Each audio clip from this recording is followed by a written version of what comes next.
Hello, in this video, we'll discuss Chandalika written by Rabindranath Tagore. So, he is also the Nobel Prize winner. So ಅವರ ಒಂದು ಪುಟ್ಟ ನಾಟಕ ಯಾವ್ದಪ್ಪ ಅಂತಂದ್ರೆ ಚಾಂಡಲಿಕ a play. So ಮೊದಲಿಗೆ characters ರೀ, ಇದ್ರೊಳಗೆ 3 ಇಂಪಾರ್ಟೆಂಟ್ ಕ್ಯಾರೆಕ್ಟರ್ ಅದಾವ: ಪ್ರಕೃತಿ, ಆನಂದ ಆ್ಯಂಡ್ ಪ್ರಕೃತಿ ಇಸ್ ಮದರ್. ಪ್ರಕೃತಿನ ತಾಯಿ ಹೆಸರಿದ್ರೆ ಕೊಟ್ಟಿಲ್ಲ, ಅದರ ಕ್ಯಾರೆಕ್ಟರ್ಸ್ 3 ಬರ್ತಾವ. ಪ್ರಕೃತಿಗೆ ಇನ್ನೊಂದು ಹೆಸರು ಏನಪ್ಪ ಅಂತಂದ್ರೆ ಚಾಂಡಾಲಿಕ ಅಂತಂದು ಹೇಳಿ. ಸೊ ಫೇಮಸ್ ಆಗಿ ಕರೆಯೋದನ್ನು ಆ ಕ್ಯಾರೆಕ್ಟರ್ ಹೆಸರೇನು ಚಾಂಡಾಲಿಕ, ಆಕಿ ಇನ್ನೊಂದು ಹೆಸರೇನು ಪ್ರಕೃತಿ ಅಂತಂದು ಹೇಳಿ. As the name suggest, is about a chandal girl belonging to the lowest untouchable caste who gives water to a beautiful monk and falls for him. So ಈ ಒಂದು ಪರ್ಟಿಕ್ಯುಲರ್ ಚಾಂಡಾಲಿಕ ಏನಪ್ಪ ಅಂತಂದ್ರೆ ಒಂದು ಲೋ ಕಾಸ್ಟಿಗೆ ಬಿಲಾಂಗ್ ಆಗಿರ್ತಾಳೆ, ಲೋ ಕಾಸ್ಟ್ ಅನ್ಟಚಬಲ್ಗೆ belong ಆಗಿರ್ತಾಳೆ ಅವರು. ಸೊ ಶೂದ್ರರ ಒಂದು ಕಾಸ್ಟ್ಗೆ ಬಿಲಾಂಗ್ ಆಗಿರ್ತಾಳೆ ಆಕೆ. ಏನಪ್ಪ ಅಂತಂದ್ರೆ ಒಬ್ಬ ಬ್ಯೂಟಿಫುಲ್ ಮಾಂಕ್, ಒಬ್ಬ ಭಾಳ ಚಲೋ ಇರುವಂಥ ಅಂದ್ರೆ ಸುಂದರವಾಗಿರುವಂಥ ಒಬ್ಬ ಮಾಂಕಿಗೆ, ಸಾಧುಗೆ ಏನು ಮಾಡ್ತಾರಪ್ಪ ಅಂತಂದ್ರೆ ಒಂದು ನೀರನ್ನು ಕೊಡ್ತಾಳಕ್ಕೆ. ಆ ಸಾಧು ಹೆಸರನ್ನ, ಮಾಂಕನ ಹೆಸರನ್ನ ಆನಂದ ಅಂತಂದು ಹೇಳಿ. Unable to restrain herself, she made her mother chant the spells and bound him to be presented at their house at night. So ಅವನ ಒಂದು ಏನಪ್ಪ ಅಂತಂದ್ರೆ ಆ ಒಂದು ಬ್ಯೂಟಿನೆಸ್ಸಿಗೆ ಈಕೆ ಕಂಟ್ರೋಲ್ ಅಂದ್ರೆ ಅವ್ನು ನೋಡಿ ಎಷ್ಟು ಬೆನ್ನು ಹತ್ತು ಬಿಟ್ಟಿರ್ತಾಳಪ್ಪ ಅಂದ್ರೆ ಎಷ್ಟು ಆಸೆ ಆಗಿರ್ತದೆ ಅಂದ್ರೆ ಅವ್ನ ಮೇಲೆ, ಅಥವಾ ಪ್ರೀತಿ ಹುಟ್ಟಿರ್ತದೆ ಅಂದ್ರೆ ಅವ್ನು ನೋಡಿದ ಕೂಡಲೇ ಆಕೆ ಏನು ಮಾಡ್ತಾಳಪ್ಪ ಅಂದ್ರೆ ತನ್ನ ತಾಯಿಗೆ ಹೇಳಿ ಈ ಒಂದು ಸೂಪರ್ಸ್ಟಿಷನ್ ಅಂತೀವಲ್ಲ ನೀವು, ಬ್ಲ್ಯಾಕ್ ಮ್ಯಾಜಿಕ್, ಅದನ್ನು ಮಾಡಿ ಅವನ್ನ ಕಂಟ್ರೋಲ್ ಮಾಡಿ ಒಂದು ರಾತ್ರಿ ಆಕಿ ಅವನನ್ನು ತನ್ನ ಮನೆಗೆ ಕರ್ಕೊಂಡ್ಬಿಡ್ತಾಳೆ. ನೆಕ್ಸ್ಟ್ ನೋಡ್ರಿ, filled with lust and sensitivity, the character of ಪ್ರಕೃತಿ ಪೋರ್ಟ್ರೇಸ್ ದ ನೇಚರ್ ಕ್ವಾಲಿಟೀಸ್. ಸೊ ಈ ಒಂದು ಪರ್ಟಿಕ್ಯುಲರ್ ಕ್ಯಾರೆಕ್ಟರ್ ಏನೈತಲ್ಲ, it is filled with lust ಅಂದರೆ ಅತಿಯಾಸೆ ಆಗಿರ್ಬೋದು, ವ್ಯಾಮೋಹ ಆಗಿರ್ಬೋದು, ಅದರಿಂದ ತುಂಬಿರ್ತೈತಿ. ಆಮೇಲೆ ಸೆನ್ಸಿಟಿವಿಟಿ, ಭಾಳಷ್ಟು ಸೆನ್ಸಿಟಿವ್ ಕ್ಯಾರೆಕ್ಟರ್ನೂ ಐತೆ ಅದ್ರೊಳಗೆ. So this particular story it not only talks about a girl who is in love with a great monk, but it also talks about the caste system which has laid a deep impact on the society. So society ಒಳಗೆ ಇರುವಂಥ ಒಂದು deep impact, specially ಯಾವುದಪ್ಪ ಅಂತಂದ್ರೆ cost ಮತ್ತು religion ಒಳಗೆ ಇರುವಂಥ ಈ ಒಂದು ಕುಂದು ಕೊರತೆಗಳನ್ನು ತೋರಿಸ್ಕೊಡ್ತದದು, ಎಷ್ಟು ಕೆಟ್ಟ ಇದನ್ನು ತೋರಿಸ್ಕೊಡ್ತದದು. ಸೊ ಅದ ಒಂದು ಸೆನ್ಸಿಟಿವ್ ಕ್ಯಾರೆಕ್ಟರ್ನ ಇಲ್ಲಿ ತೋರಿಸೈತಿ. ಸೊ ಪ್ರಕೃತಿ ಇಲ್ಲಿ ಏನಪ್ಪ ಅಂತಂದ್ರೆ ನೇಚರ್ನ ಅದಕ್ಕೆ ಏನದಾವು ಕ್ವಾಲಿಟೀಸ್ ಅದಾವ. ನೇಚರ್ದು ಯಾವ ಕ್ವಾಲಿಟೀಸ್ ಅದಾವಲ್ರಿ ಅದ ಸೇಮ್ ಕ್ವಾಲಿಟೀಸ ಈ ಪ್ರಕೃತಿಗೆ ಅದಾವ. ಯಾವ್ದು ನೋಡ್ರಿ, first one is she is aggressive, ಸಿಟ್ ಐತಿ ಪ್ರಕೃತಿ. ನಮ್ಮ ಒಂದು ನಿಸರ್ಗ ಮಾತೆ ಹೆಂಗೆ ಸಿಟ್ಟು ಇರ್ತದಲ್ಲ ಅದೇ ರೀತಿ. Ready to make sacrifice. So ಈ ಪ್ರಕೃತಿ ಮಾತೆ ಎಲ್ಲನೂ ತನ್ನ ಕಡೆ ಇದ್ದಿದ್ದು ಕೊಡೋಕೆ ರೆಡಿ ಇದ್ದಾಳೆ, ಸ್ಯಾಕ್ರಿಫೈಸ್ ಅದಾಳ. ಆಮೇಲೆ ಅಡೋರಬಲಿ ಟಾಲರೆಂಟ್, ಭಾಳಷ್ಟಕ್ಕೆ ಸಹನ ಶಕ್ತಿ ಇರ್ತೈತಿ. Love excessively, mostly like our mother nature. The story is not of a wicked girl roused to lust by the physical beauty of the monk, but of a very sensitive girl condemned by her birth to a despised caste, suddenly awakened to a consciousness of her full rights as a woman. So ಈ ಒಂದು particular story ಒಳಗೆ it is not only about a wicked girl. Wicked ಅಂದ್ರೆ ಒಬ್ಬ ದುಷ್ಟ ಹುಡುಗಿ ಬಗ್ಗೆ ಇಲ್ಲ, ಆದ್ರೆ ಆಕಿ ಮೇಲೆ ಈ ಕಾಸ್ಟ್ದು ಎಷ್ಟು ಎಲ್ಲ ಪರಿಣಾಮ ಬಿದ್ದಿರ್ತೈತಿ. ಆಮೇಲೆ ಈ ಮಾಂಕ್ ಬಂದ, ಸ್ಪೆಷಲಿ ಆನಂದ ಬಂದು ಏನೋ ಒಂದಿಷ್ಟು ವರ್ಡ್ಸ್ಗಳನ್ನ ಆಕಿ ಹೇಳ್ತಾನೆ. ಆ ಒಂದಿಷ್ಟು ವರ್ಡ್ಸ್ಗಳನ್ನ ಆಕಿ ಕೇಳಿ ಒಮ್ಮಿದೊಮ್ಮೆಲೆ ಆಕಿ ಈ ಆನಂದನ ಮೇಲೆ ಪ್ರೀತಿ ಹುಡ್ತೈತಿ. So it is not about the love which is like lustful love. It portrays the sensitivity ಅಂತಂದು ಹೇಳ್ತಾರೆ ಅಲ್ಲಿ ಕ್ಯಾರೆಕ್ಟರ್ ಸ್ಪೆಷಲಿ. ನೆಕ್ಸ್ಟ್ ನೋಡ್ರಿ, ಆನಂದ ಎರಡನೇ ಕ್ಯಾರೆಕ್ಟರ್ ಯಾವ್ದಪ್ಪ ಅಂದ್ರೆ Ananda. The famous disciple of Buddha is a monk in a real sense, pure, loved all the creatures of the world, spread the enlightenment and victim of the lust of girl who annoyingly is put to remorse and shame. So ಈ ಆನಂದನ ಬಗ್ಗೆ ಗೊತ್ತಿದ್ದು ನಿಮ್ಗೆ. ಆನಂದ ಯಾರಪ್ಪ ಅಂತಂದ್ರೆ ಬುದ್ಧನ ಒಬ್ಬ greatest ಅನುಯಾಯಿ, ಅವರ ಫಾಲೋವರ್ ಇವ. ಆಮೇಲೆ ಇವರು ಎನ್ಲೈಟನ್ ಬಗ್ಗೆ ಹೇಳ್ತಿರ್ತಾರೆ. ಆಮೇಲೆ ಅವ್ರು ಯಾರಿಗೆ ವಿಕ್ಟಿಮ್ ಆಗ್ತಾರೆ ಅಂದ್ರೆ ಯಾರ ಬೆಲೆಗೆ ಬೀಳ್ತಾರಪ್ಪ ಅಂದ್ರೆ ಈ ಹುಡುಗಿ ಬೆಲೆಗೆ ಬಿದ್ದು ಬಿಡ್ತಾರೆ. ಆಮೇಲೆ ಅನ್ನೋಯಿಂಗ್ಲಿ ಇವ್ರಿಗೆ ಗೊತ್ತಿಲ್ಲ ಹಂಗೆ ಒಂದು ರೀತಿಯಿಂದ ರಿಮೋರ್ಸ್ ಮತ್ತು ಶೇಮಿಗೆ ಒಂಥರ ಅಸಹ್ಯ ಪಡ್ಕೊಂಡು ಆಗಿಬಿಡ್ತೈತೆ ಅವ್ರಿಗೆ, ಅವ್ರು ನೋಡ್ಕೊಂಡು ಕೂಡಲೇ.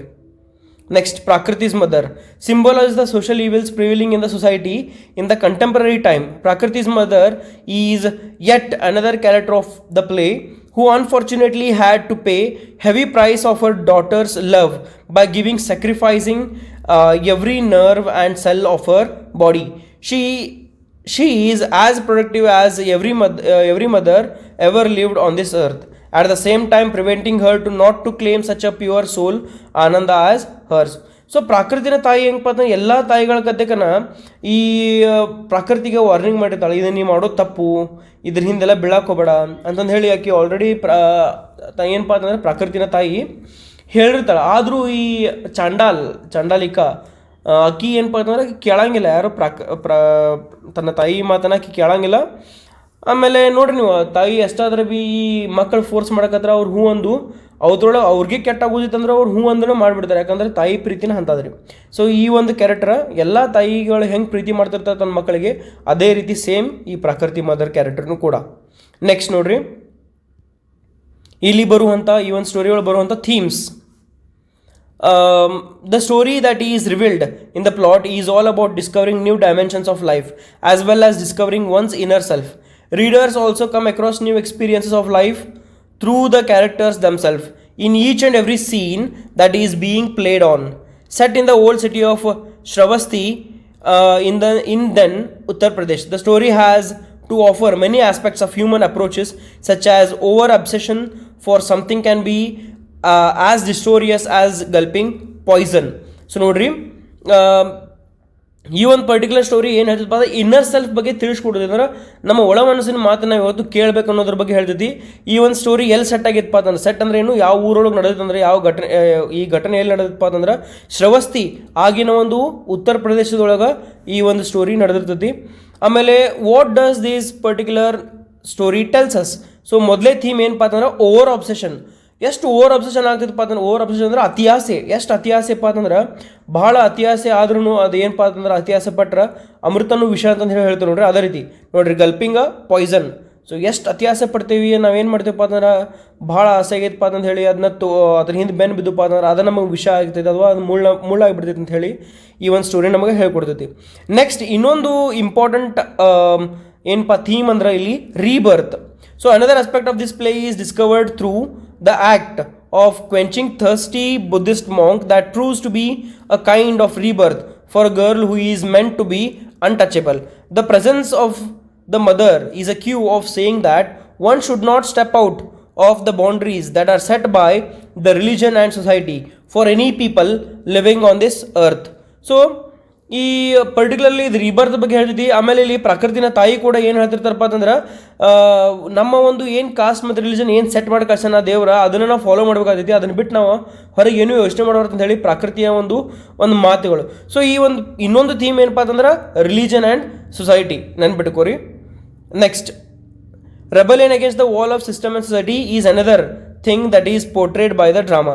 The presence of Buddhist monk in the play rejuvenates it, bringing whole of a new sense of the play, teaching of Buddha determination towards life and bringing up the best of a person is that converts it into a multi-dimensional psychological drama of intense spiritual conflict.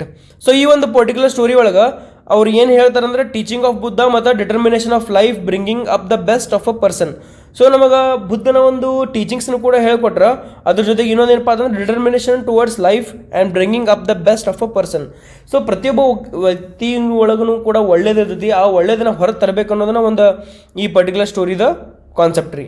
Next, finally turning into a sort of redemption along with self-realization, the drama yet has a tale to tell that. So ಇನ್ನೊಂದೇನಪ್ಪ ಅಂತಂದ್ರೆ redemption ಬಗ್ಗೆ ಐತಿ, along with the self relation, ಸ್ವಂತಕನ ಅರ್ಥ ಆಗೋದು. Self realisation ಅಂದ್ರೆ ಸ್ವಂತಕನ ಒಮ್ಮೆ ಅರ್ಥೈಸ್ಕೊಂಡ್ಬಿಡೋದು, ಲಾಸ್ಟ್ಗೆ ಅದ ಒಂದು ಥೀಮ್ ಆಗಿಬಿಡೋದ್ರಿ ಅದು. ಸೊ ಚಾಂಡಾಲಿಕ ಇಲ್ಲಿ ತಾ ಮಾಡಿದ ತಪ್ಪ ತನಗೆ ಅರಿವಾಗ್ಬಿಡತೈತೆ ರೀ. ನೆಕ್ಸ್ಟ್ ನೋಡ್ರಿ, ದ ಪ್ಲಾಟ್ ಸಮ್ರಿ ಹೇಳ್ಕೊಂತ ಹೋಗ್ಬಿಡ್ತೇನೆ ಈಗ. Forgotten that I was a human being. These words always pinched Prakriti's ears for many years. When one day in Vaishaka, she sitting under the blistering sun was introduced to a person in the town. So ಇಲ್ಲಿ ಏನಪ್ಪ ಅಂತಂದ್ರೆ, ಪ್ರಕೃತಿಗೆ ಏನಪ್ಪ ಅಂತಂದ್ರೆ forgotten that I was A human being. So ಆಕೆ ಈತ ಮನುಷ್ಯ ಅನ್ನೋದು ಮರೆತು ಬಿಟ್ಟಿರ್ತಾಳೆ. ಎದಕ್ಕಪ್ಪ ಅಂತಂದ್ರೆ ಅಷ್ಟೊಂದು ಕಷ್ಟಪಡ್ತಿರ್ತಾಳೆ ಈ ಕಾಸ್ಟ್ ಸಿಸ್ಟಮ್ ಒಳಗೆ. ಸೊ ನೋಡಿರಿ, ನೀವು ಮೊದಲಿನ ಜನ ಭಾಳಷ್ಟು ಕಷ್ಟಪಟ್ಟರೆ ನಮ್ಮ ಪೂರ್ವಜರಾಗಿರೋದು. So they have struggled a lot because of these caste system which we it has laid a very deep impact long lasting impact on the cost. ಇಲ್ಲಿವರೆಗೂ ಕೂಡ ಎಷ್ಟೋ ಒಂದು ಹಳ್ಳಿಗಳೊಳಗೆ ಈ ಒಂದು ಕಾಸ್ಟ್ ಸಿಸ್ಟಮ್ ಬಹಳಷ್ಟು ಒಂದು ಕ್ರೂರತೆನ ಮೆರೆತೈತಿ. ಅದ ಒಂದು ಪ್ರಾಬ್ಲಮ್ ನೋಡ್ರಿ. ಏನು ಹೇಳ್ತಾರಂದ್ರೆ, forgotten that I was a human being, ನಾ ಮರ್ತ ಬಿಟ್ಟಿದ್ನಿ ನಾವು ಬೈಕ್ ಮನುಷ್ಯನ ಅಂತ ಹೇಳಿ. ಅಷ್ಟೇ ಕಠೋರವಾಗಿ ಅವ್ರು ನಡ್ಕೋತಿರ್ತಾರೆ. ಆದ್ರೆ ಒಂದಿನ ಏನಪ್ಪ ಅಂದ್ರೆ, one day in Vaishaka, she sitting under the blistering sun was introduced to a person in the town whom she could only think to be standing some 50 feet apart from a girl as she. So ಇಲ್ಲಿ ವೈಶಾಖ ಒಂದು ತಿಂಗಳದಾಗ ನಮಗೆ ಓದ ಜ್ಯೇಷ್ಠ ವೈಶಾಖ ಈ ಒಂದು ತಿಂಗಳು ಅನ್ಕೋರಿ. So Vaishakha ಅನ್ನೋ ಒಂದು ತಿಂಗಳೊಳಗೆ ಏನಾಗೈತಪ್ಪ ಅಂತಂದ್ರೆ, ಅಲ್ಲಿ ಒಂದು ಬಿಸಿಲು, ಕೆಟ್ಟ ಬಿಸಿಲು ಬಿದ್ದಿರತ್ರಿ. ಸೊ ಆ ಬಿಸಿಲಿನೊಳಗೆ ಈ ಒಬ್ಬ ಯಾರೋ ಮಾಂಕ್ ಯಾರೋ ಬಂದಾರಪ್ಪ ಅಂತಂದ್ರೆ, ಇಲ್ಲಿ ಅಂದ್ರೆ ಊರೊಳಗೆ ಬಂದಾರತಂದ್ರೆ ಈಕಿಗೂ ಸುದ್ದಿ ಓದಿರತಿ. ಅದ್ರಾಗ ಕನ್ಕೊಂಡು ಬಿಡ್ತಾಳೆ, ಏನಪ್ಪ ಅಂತಂದ್ರೆ ನನಗಿಂತ ಒಂದು 50 ಫೂಟ್ ದೂರ ಡಿಸ್ಟೆನ್ಸನ್ನ ಮೇಂಟೈನ್ ಮಾಡಿರ್ತಾನೆ ನಾವು, ಎಂಥ ವ್ಯಕ್ತಿ ಆಗಲಿ ಅಂತ ಹೇಳಿ ಆಕೆ ಅನ್ಕೊಂಡಿರ್ತಾಳೆ. ಇಟ್ ಈಸ್ ಆನಂದದ monk, pure as heaven, beautifully enlightened, who has renounced the earthly leisure, approaches her to quench his thirst. So ಇಲ್ಲಿ ಯಾರು ಬರತ್ತಾರಪ್ಪ ಅಂದ್ರೆ ಅಕ್ಕಿ ಗೊತ್ತಿರಂಗಿಲ್ಲ ಯಾವ ಮಾಂಕ್ ಅಂತ ಹೇಳಿ. ಆದ್ರೆ ಅಕ್ಕಿ ಆಮೇಲೆ ಯಾವಾಗ ಗೊತ್ತಾದಪ್ಪ ಅಂತಂದ್ರೆ, ಯಾವಾಗ ಒಬ್ಬ ಮಾಂಕ್ ಬರ್ತಿರ್ತಾನೆ, ಬೌದ್ಧ ಭಿಕ್ಷು ಬರ್ತಿರ್ತಾನೆ. ಮಾಂಕ್ ಅಂದ್ರೆ ಏನ್ರಿ, ಬೌದ್ಧ ಭಿಕ್ಷು. ಸೊ ಈ ಭಿಕ್ಷು ಬರ್ತಿರ್ತಾನಲ್ಲ, ಅವಾಗ ಗೊತ್ತಾಗ್ಬಿಡ್ತೈತಿ ಯಾರಪ್ಪ ಅಂತಂದ್ರೆ ಇದು ಆನಂದ, ಬುದ್ಧನ ಒಬ್ಬ ದೊಡ್ಡ ಅನ್ವಯಿ ನನ್ನ ಕಡೆನ ಬರಾದನ ಅಂತ ಹೇಳಿ ಹೇಳ್ತಾಳಕಿ. ಬಟ್ ಬೀಯಿಂಗ್ ಸೊ ಎದಕ್ಕೆ ಬರಾದನ, ಅವಂಗ ಒಂದು ಬಾಯಾರಿಕೆ ಆಗಿರ್ತೈತಿ. ಆ ಬಾಯಾರಿಕೆ ತೀರ್ಸ್ಕೋ ಸಂಬಂಧನ ಅವ್ನು ಬರ್ತಿರ್ತಾನಲ್ಲಿ, ನೀರಾಡ್ಸ್ಕಾಗಿರ್ತಾವ ಅವಂಗ. ನೆಕ್ಸ್ಟ್ ನೋಡ್ರಿ, but being a chandal, Prakriti was bound not to offer him water from a lake as unpure as herself, on which he laments and speaks to her. If the black clouds of Shravana are dubbed Chandal, what of it? It doesn't change their nature or destroy the virtue of their water. Don't humiliate yourself. Self-humiliation is a sin worse than self-murder. ನೋಡ್ರಿ, ಇಲ್ಲಿ ಆ ಆನಂದ ಬಂದು ಏನು ಮಾಡ್ತಾನಪ್ಪ ಅಂತಂದ್ರೆ, ಈಗ ನೀರು ಕೇಳ್ತಾನ. ಆ ನೀರು ಕೇಳಿದ ಕೂಡಲೇ ಚಾಂಡಲಿಕ ಏನಂತಪ್ಪ ಅಂತಂದ್ರೆ, ಇಲ್ಲ ನಾ ನಿಂಗೆ ನೀರು ಕೊಡಬಾರ್ದು, ನಾ ಒಬ್ಬಾಕಿ ಲೋ ಕಾಸ್ಟ್ನ ಬಿಲಾಂಗ್ ಆಗ್ತೀನಿ ಅಂತ ಹೇಳಿ ಆ ಡ್ರಾಮಾ ಒಳಗೆ ಹೇಳ್ತಾಳೆ. ಅದಕ್ಕೆ ಆನಂದ ಏನಂತಾರಪ್ಪ ಅಂತಂದ್ರೆ, ನೋಡು ಶ್ರಾವಣ ತಿಂಗಳೊಳಗೆ ಏನಾಗ್ತದಪ್ಪ ಅಂತಂದ್ರೆ, ಈ ಕಪ್ ಹಿಂಗೆ ಒಂದು ಮೋಡ್ಗಳು ಕವ್ದಿರ್ತಾವ, ಅದೇ ರೀತಿ ನಿನ್ನ ಲೈಫ್ ಒಳಗೂ ಹಂಗಿದ್ರೆ ಅದ್ರ ಪರಿಣಾಮ ನೀ ಕೊಡುವಂಥ ನೀರೊಳಗಾಗಲಿ ಅಥವಾ ನೀ ತಿನ್ನೋ ಆಹಾರದೊಳಗಾಗಲಿ ಅದಕ್ಕೇನು ಪರಿಣಾಮ ಬಿದ್ದಿರಂಗಿಲ್ಲ. ಅದ್ರ ಬಗ್ಗೆ ಎಲ್ಲ ವಿಚಾರ ಮಾಡೋಕೆ ಹೋಗ್ಬೇಡಿ. ನಿನ್ನ self humiliation is the worst ಅಂತ ಹೇಳ್ತಾಳೆ. ಅಂದ್ರೆ ಸ್ವಂತಕ್ಕನ ಕೀಳು ಅನ್ಕೋದು ಎಲ್ಲಕ್ಕಿಂತ ವರ್ಸ್ಟ್ ಪಾಪ. ಅದೇನಪ್ಪ ಅಂತಂದ್ರೆ, ಸ್ವಂತಕ್ಕೆ ನಮ್ಮದು ನಾವು ಮರ್ಡರ್ ಮಾಡ್ಕೋ ಅಷ್ಟು ಕೂಡ ಕೆಟ್ಟದ್ದು ಅಂತಂದು ಹೇಳಿ ಬುದ್ಧನ ಅನ್ಯಾಯಿ ಯಾರು, ಆನಂದ ಹೇಳ್ತಾನೆ. ಇದನ್ನು ಕೇಳಿದ ತಕ್ಷಣ ಇದೇ ಒಂದಿಷ್ಟು ವರ್ಡ್ಸ್ ಏನು ಬ್ಲ್ಯಾಕ್ ಡಾರ್ಕ್ ಮಾಡ್ಯಾನಲ್ರಿ, ಈ ಒಂದಿಷ್ಟು ವರ್ಡ್ಸ್ಗಳನ್ನು ಹೇಳಿದ ನಂತರನೇ ಈ ಪ್ರಕೃತಿಗೆ ಅವನ ಮೇಲೆ ಪ್ರೀತಿ ಉಕ್ಕಿ ಬಿಡ್ತೈತಿ, ಪ್ರೀತಿ ಬಂದ್ಬಿಡ್ತೈತಿ. ಸೊ ಒಬ್ಬ ಗ್ರೇಟ್ ಭಿಕ್ಷು ನನ್ನನ್ನು ಈ ಮಾತುಗಳಿಂದ ಹೇಳಿದನಲ್ಲ ಅಂತ ಹೇಳಿ ಅವಾಗ ಪ್ರಕೃತಿ ಮನಸ್ಸು ಬದಲಾಗಿ, ಅಂದ್ರೆ ಚಾಂಡಾಲಿಕನ ಮನಸ್ಸು ಬದಲಾಗಿ ಏನಾಗಿತ್ತಪ್ಪ ಅಂದ್ರೆ, ಇವನ ಮೇಲೆ ಆನಂದನ ಮೇಲೆ ಪ್ರೀತಿ ಬಂದ್ಬಿಡ್ತೈತಿ. ನೆಕ್ಸ್ಟ್ ನೋಡ್ರಿ, it is when twist in the tale she is revealed to a new birth of herself and is determined to bring him back to her and discover a cherish her new birth with herself. So ನನಗೊಂದು ಹೊಸ ಬಾಳನ್ನು ಕೊಟ್ಟುಬಿಟ್ಟೆವ ಇಂಥ ಒಂದು ಮಾತುಗಳನ್ನ ಅಂತ ಹೇಳಿ ಅವಾಗಿಂದ ಏನಪ್ಪ ಅಂತಂದ್ರೆ, ಈ ಪ್ರಕೃತಿ ಆನಂದನ ಇಷ್ಟಪಡೋಕೆ ಸ್ಟಾರ್ಟ್ ಮಾಡ್ತಾಳೆ ರೀ. ಸೊ ಅಕ್ಕಿ ಮಾಡಿದ್ದೇನೋ ತಪ್ಪಿಲ್ಲಿ. ಭಾಳಷ್ಟು ಹುಡುಗರು ಏನಕ್ಕೋತಪ್ಪ ಅಂತಂದ್ರೆ, ಸರ್ ಹಿಂಗೆ ಆಗಬಾರ್ದಾಗಿದ್ರಿ, ಹಂಗಾಗಬಾರ್ದಾಗಿದ್ರಿ ನೀವು ಅನ್ಕೊಂಡಿರ್ಬೋದು. But whatever she has done, ನೋಡ್ರಿ ಒಬ್ಬಕ್ಕೆ ಹುಡುಗಿ ಅಟ್ ದ ಏಜ್ ಆಫ್ 13 ಆಗಿರ್ಬೋದು, 14, 15, 16 what ever it may be, ಅದರ ಮೆನ್ಷನ್ ಮಾಡಿಲ್ಲ. ಅದರ as a young girl she thinks being in that particular caste, and it is just like a suffocation where every people will be taunting on you. So ಮೊದಲು ಭಾಳಷ್ಟು ಕಷ್ಟ ಐತ್ರಿ ಶೂದ್ರಗಳಿಗೆ. ಆ ಕಷ್ಟದಿಂದ ಹೊರಗೆ ಬರ್ಬೇಕಂದ್ರೆ ಇಡೀ ಲೈಫ್ನ ಯಾರೂ ಬೆಡ್ಕೊಂಬಂದಿರಂಗಿಲ್ಲಕ್ಕೆ ನಾವು ಇಲ್ಲೇ ಇರಬೇಕಪ್ಪ ಅಂತಂದೇಳಿ. So it's entirely different. ಈಗಿನ ಇಂಡಿಯಾಕ್ಕೆ ಮತ್ತು ಆಗಿನ ಇಂಡಿಯಾಗೆ ಭಾಳ ಫರ್ಕ್ ಐತಿ. ಅದ ಒಂದು ರೂಪರೇಷೆಗಳನ್ನು ಹೊರಗಿಟ್ಟಾರೆ ಇಲ್ಲಿ ಚಾಂಡಾಲಿಕ ಮೂಲಕ ಯಾರು, ರವೀಂದ್ರನಾಥ ಟ್ಯಾಗೋರ್ ಅವರು. ನೆಕ್ಸ್ಟ್ ನೋಡ್ರಿ, ಇಲ್ಲಿ ಪ್ರೀತಿ ಸ್ಟಾರ್ಟ್ ಆಗೈತಿ. I think the video is going to be very big. ಅದಕ್ಕಿಂತ ಮುಂಚೆ ಇಲ್ಲಿವರೆಗೂ ನಿಮ್ಮ ವಿಡಿಯೋ ಲೈಕ್ ಆಗಿದ್ರೆ please do subscribe and share the channel and like this video, remember. Next ನೋಡ್ರಿ, hearing this from Prakriti's own mouth, her mother is shaken up and thinks that somebody has chant some spell over her. She is awestruck by the idea of her talking of the humanism, caste and want for the monk. Not ready to listen to her mother, Prakriti wants the monk back by hook or by crook. that could be achieved when the mother chants her spell over him and call him off straight to her place. The mother rebels and protests against this idea of her, saying we only churn up the mud. His power is much more greater than hers, and by chanting spell over him she cannot commit a great sin. So ನೋಡ್ರಿ, ಈ ಪ್ರಕೃತಿ ಏನು ಈ ಅವನ ಮಾತುಗಳನ್ನ ಕೇಳಿದ ಕೂಡಲೇ ಒಮ್ಮೆ ಅವನ ಮೇಲೆ ಪ್ರೀತಿ ಬಂದ್ಬಿಡ್ತೈತಿ. ಆಮೇಲೆ ಇದನ್ನ ಓದಕ್ಕೆ ಯಾರಿಗೆ ಹೇಳ್ತಾಳೆ? ಪ್ರಕೃತಿದಕ್ಕೆ ತನ್ನ ತಾಯಿಗೆ ಹೇಳ್ತಾಳೆ. ಪ್ರಕೃತಿನ ತಾಯಿಗೆ ಏನಪ್ಪ ಅಂತಂದ್ರೆ ಒಮ್ಮೆದ ಶಾಕ್ ಆಗಿಬಿಡ್ತೈತೆ ರೀ. So her mother was very shocked. ನೀ ಪ್ರಕೃತಿದಕ್ಕೆ ಆನಂದನ ಲವ್ ಮಾಡತ್ತಿ, it is a big mistake, ಇದನ್ನು ಮಾಡಬಾರ್ದು ಅಂತಂದಾಕಿ ಇನ್ಸಿಸ್ಟ್ ಮಾಡಿದ್ರೂ ಪ್ರಕೃತಿದಕ್ಕೆ ಏನು ಹೇಳ್ತಾರಪ್ಪ ಅಂದ್ರೆ ನೀನು ನನ್ನ ಸಂಬಂಧ ಯಾಕತ್ ಮಾಡಲೇಬೇಕು, ನನಗೆ ಹುಕ್ ಆರ್ ಕ್ರುಕ್, ಅತಿ ಶೀಘ್ರದೊಳಗೆ ನನಗೆ ಅವನು ಪಡ್ಕೋಬೇಕಾಗೈತಿ, ನಾವು ಅವನ ಮದುವೆ ಮಾಡ್ಕೋಬೇಕು ಅಥವಾ ನಾನು ಅವ್ನು ಪ್ರೀತಿ ಮಾಡ್ತೀನಿ, ನಂಗೆ ಅವ್ನು ಬೇಕಂತ ಹೇಳಿ ಪ್ರಕೃತಿ ಪಟ್ಟು ಹಿಡ್ಕೊಂಡು ಕೂತು ಬಿಡ್ತಾಳೆ. ಸೊ ಅವಾಗ ಪ್ರಕೃತಿ ತಾಯಿ ಏನು ಹೇಳ್ತಾರಪ್ಪ ಅಂತಂದ್ರೆ ನನಗೆ ಇಂಥ ಒಂದು ಅವ ಮಾಂಕ್ ಅಂದ್ರೆ ಭಾಳಷ್ಟು ಸ್ಟ್ರಾಂಗ್ ಅದ, ನನಗಿದ್ದನೂ ಸ್ಟ್ರಾಂಗ್ ಅದಾರ, ನಾ ಎಷ್ಟೇ ಮಂತ್ರಗಳನ್ನ ನೋಡಿದ್ರು, ಎಷ್ಟೇ ಮಾಟಾಡೋಣ ಅಂತ ಸ್ಟ್ರಾಂಗ್ ಇದ್ರೂ ಅವನ ಮುಂದೆಲ್ಲನೂ ವ್ಯರ್ಥ ಆಗಿಬಿಡ್ತೈತಿ ಅಂತ ಹೇಳ್ತಾರೆ. ಆಮೇಲೆ ಇದರಿಂದ ನಮ್ಮೆಲ್ಲ ಏನಪ್ಪ ಅಂತಂದ್ರೆ ಕೊಳಚಿ ಬಂದುಬಿಡ್ತೈತೆ ಅಥವಾ ಮಣ್ಣು ಬಿದ್ದು ಬಿಡೋದು ನಮ್ಮೆಲ್ಲನ ಅಂತಂದು ಹೇಳಿ ಆಕೆ ಹೇಳಿದ್ರೂ ಪ್ರಕೃತಿ ಕೇಳಕ್ಕೆ ರೆಡಿ ಇರೋಂಗಿಲ್ಲ. ನೆಕ್ಸ್ಟ್ ನೋಡ್ರಿ, the utmost desire to have the monk right next to her is unshakable, and being the only lovable daughter of her, the mother is bound to chant the magic spells. She makes her prepare all the stuff that is required to fulfill the strengths of the words, and giving her a magic mirror tells her to be attentive of the path that Ananda will choose to come over her. Magically her spell worked out, but in a different manner. Though Ananda came all the way to her house without any second thought, but his radiance withered, the shining, the purity, the heavenly glow, all gone, faded, destroyed to pieces. Also her mother was exhausted. Till now she was laying on the floor counting last of her breath, as overpowering such a majestic personality was a difficult task to do so. So ಅವಾಗ ಏನಾಗುತ್ತಪ್ಪ ಅಂತಂದ್ರೆ ಇಲ್ಲಿ ತನ್ನ ಒಂದು ಮಂತ್ರಗಳ ಶಕ್ತಿಗಳಿಂದ ಈ ಪ್ರಕೃತಿನ ತಾಯಿ ಆನಂದನ ತನ್ನ ಮನೆಗೆ ವಾಪಸ್ ಕರ್ಕೋಕೆ ಸಕ್ಸಸ್ಫುಲ್ ಆಗ್ತಾಳ್ರಿ. ಆದ್ರೆ ಅದ್ರ ಹಿಂದೆ ಬಹಳಷ್ಟು ಕೆಟ್ಟದಾಗ್ತದೆ. ಏನಪ್ಪ ಅಂತಂದ್ರೆ ಒಂದು ಅವನೊಳಗೆ ಇರುವಂಥ ರೇಡಿಯನ್ಸ್, ಏನು ಹೊಳಪಿತ್ತು ಅವನ ಮುಖದ ಮೇಲೆ ಚಾರ್ಮ್ ಇತ್ತಲ್ಲ, ಅದೆಲ್ಲ ಕಮ್ಮಿ ಹಾಕೊಂತ ಹೋಗ್ಬಿಡ್ತೈತಿ. ನೋಡ್ರಿ, ಎಷ್ಟಾದರೂ ಬ್ಲ್ಯಾಕ್ ಮ್ಯಾಜಿಕ್ ಅದು. ಅವನು ಪೂರ್ತಿ ವೀಕ್ ಮಾಡ್ಕೊಂಡ್ರೆ ಅವ್ನು ಬರ್ತಾನ. ಓಕೆ, ಏನು ಸೆಕೆಂಡ್ ಥಾಟ್ ಇಲ್ಲದ ಅವ್ನು ಬಂದ್ರು ಅವ್ನು ಭಾಳಷ್ಟು ತ್ರಾಸು ಅಂತಾನ್ರಿ. ಅವ್ನು ಎಷ್ಟೋ ದಿನಗಳವರೆಗೆ ಅವ್ನು ನಡ್ಕೊಂತ ಬರ್ತಿರ್ತಾನೆ. ಅಲ್ಲಿ ಸುಂಟ್ರಗಳು ನೀವು ಅಕಸ್ಮಾತ್ ನೀವು ಸ್ಟೋರಿ ಓದಿದ್ರಪ್ಪ ಅಂತಂದ್ರೆ ಕಂಪ್ಲೀಟಾಗಿ ನಿಮ್ಗೆ ಗೊತ್ತಾಗುತ್ತೆ. ಏನಪ್ಪ ಅಂತಂದ್ರೆ ಒಂದು ಮಿರರ್ ಕೊಟ್ಟಿರ್ತಾರೆ ಇಲ್ಲಿ.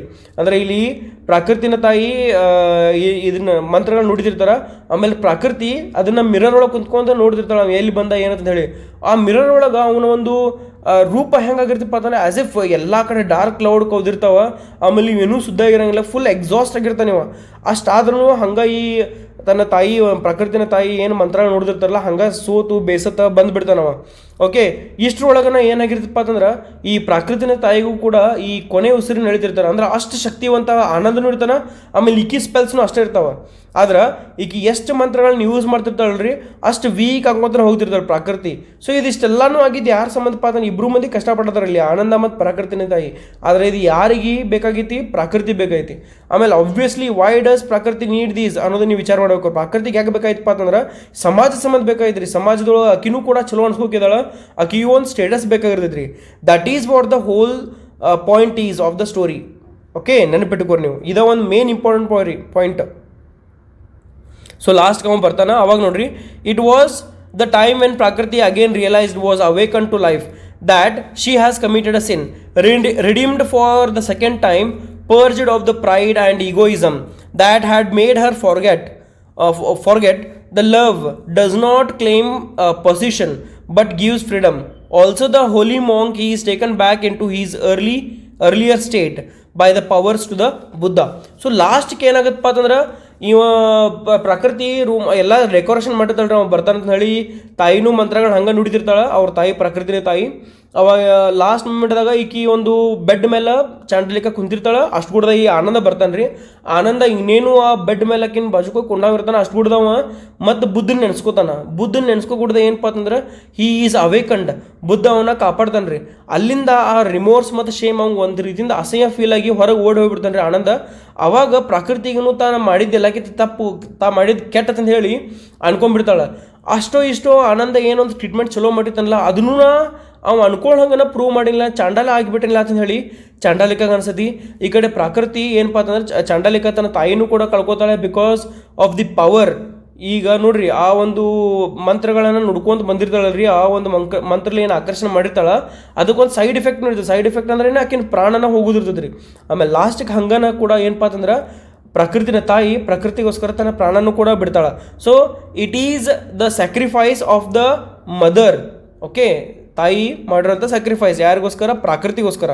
ನೆಕ್ಸ್ಟ್ ನೋಡ್ರಿ, the drama is delighted to the readers a tragedy with a lot of teaching and morals to tell. Self-redemption, obsession, realization, rebirth. It has a bunch of great dialogues that take the reader into itself. So ನೀವು real ಆಗಿ ಆ story ಡ್ರಾಮಾನ ಓದಿದ್ರಪ್ಪ ಅಂತಂದ್ರೆ ನಿಮಗೆ ಗೊತ್ತಾಗುತ್ತೆ. It is very ಡೈಲಾಗ್ಸ್ನು ಕೂಡ ಅಷ್ಟೇ ಚಂದ ಅದಾವ. ಇಲ್ಲಿ ನಡಕ್ಕೆ ಒಂದಷ್ಟು ಪೋಯಮ್ಸ್ ಬರ್ತಾವ್ರಿ, ಒಂದೆರಡು ಪೋಯಮ್ ಅದಾವ. ಆ ಪೋಯಮ್ನು ಕೂಡ ಭಾಳ ಇಂಪಾರ್ಟೆಂಟ್ ನಿಮ್ಮ ಎಕ್ಸಾಮ್ ಪರ್ಪಸ್ ಆಗಲಿ. ಸೊ ಇದಿಷ್ಟು ನೀವು ಸಮರಿ ಬರೆದು ನಡೀತು ನಿಮ್ಮ ಎಕ್ಸಾಮ್ ಒಳಗೆ. ಸ್ಕ್ರೀನ್ಶಾಟ್ ತೊಗೊಂಡ್ಬೇಕಾದ್ರೆ ನೀವು ಈ ಸಮರಿ ಬಯೋಟ್ ಹಾಕ್ರಿ, ಸಮರಿ ಬರಿಬೋದು ನೀವು. ಸೊ ಮೇನ್ ಇದರ ಥೀಮ್ಸ್ ಏನದಾವ ರೀ? Self redemption, obsession, realisation, rebirth. So ಇವೆಷ್ಟು ಕೂಡ ಏನಪ್ಪ ಅಂತಂದ್ರೆ ಒಂದು ಇಂಪಾರ್ಟೆಂಟ್ ಏನಂದ್ರೆ ಪಾಯಿಂಟ್ಸ್ ಇಲ್ಲಿ. Remember my dear students, this is it. ಆಮೇಲೆ ಇದ್ರೊಳಗೆ 1 ಮಾರ್ಕ್ಸಿನಿಗೆ ಬರುವಂಥ ಕ್ವಶನ್ಸ್ ಏನಪ್ಪ ಅಂತಂದ್ರೆ ಇಲ್ಲಿ ಬರುವಂಥ ಮೇನ್ ಕ್ಯಾರೆಕ್ಟರ್ಸ್ ಯಾವು? ಪ್ರಕೃತಿ, ಆನಂದ ಮತ್ತು ಪ್ರಕೃತಿನ ತಾಯಿ. ನೆಕ್ಸ್ಟ್ ಏನಪ್ಪ ಅಂತಂದ್ರೆ ಯಾವೊಂದು ತಿಂಗಳ ಬಗ್ಗೆ ಮೆನ್ಷನ್ ಮಾಡೋರಲ್ಲಿ ವೈಶಾಖ ಮತ್ತು ಶ್ರಾವಣದ ಬಗ್ಗೆ ಮೆನ್ಷನ್ ಮಾಡಿದಾರೆ ರೀ. ಆಮೇಲೆ ಈ ಪೋಯಮ್ ಏನು ಹೇಳ್ತಿದ್ದೆ ಅದ್ರೊಳಗೆ ಒಂದು ಪೋಯಮ್ ಬರ್ತಿದ್ರಿ. ಆ ಪೋಯಮ್ ಏನು ಹೇಳ್ತಿದ್ದೆ ಅನ್ನೋದ್ರ ಬಗ್ಗೆ ನೀವು ಒಂದು ಸ್ವಲ್ಪ ನೆನ್ಪಿಟ್ಕೋರಿ. ಒಂದು ಚಾಂಡಾಲಿಕ ತೆಗೆದು ನೋಡ್ರಿ, ಇಲ್ಲಿ ಬರೀ 3 ಲೈನ್ ಇತ್ತದು. 3 ಲೈನು ಒಂದು ಆ ಪೋಯಮ್ ಏನು ಹೇಳ್ಕೊಡ್ತದೆ ಅಂದ್ರೆ ಒಂದು ಡಸ್ಟ್ ಬಗ್ಗೆ ಹೇಳ್ತೈತಿ, ಒಂದು ಸನ್ಫ್ಲವರ್ ಬಗ್ಗೆ, ಆಮೇಲೆ ಸನ್ ಬಗ್ಗೆ, ಅರ್ತ್ ಬಗ್ಗೆ ಹೇಳ್ಕೊಡ್ತೈತಿ. ಇಲ್ಲಿ ಅರ್ತ್ ಅಂದ್ರೆ ಅರ್ತ್ ಮತ್ತು ಡಸ್ಟ್ ಅಂದ್ರೆ ಇಲ್ಲಿ ಯಾರಪ್ಪ ಅಂತಂದ್ರೆ ಚಾಂಡಾಲಿಕ ಆಗಿರ್ತಾಳೆ. ಸನ್ ಅಂದ್ರೆ ಇಲ್ಲಿ ಆನಂದ ಅನ್ಬೋದು, ಅಥವಾ ಫ್ಲವರ್ ಅಂದ್ರೂ ಕೂಡ ಫ್ಲವರ್ ಅಂದ್ರೆ ಈ ರೀಬರ್ತ್ ಏನು ಸಿಕ್ಕೈತಲ್ಲ ಚಾಂಡಾಲಿಕಾಗೆ ಅದ ಒಂದು ಪಾಯಿಂಟನ್ನು ಹೇಳ್ಬೋದು ಇಲ್ಲಿ. Okay, so that's it my dear students. If you have understood the drama, please do subscribe and share the channel, share the video also. Like ಮಾಡಿರಿ ಇಲ್ಲಿಸ್ ಮಟ್ಟ ನೋಡಿದ್ರೆ ನೀವು. Thank you very much. See you all in the next video.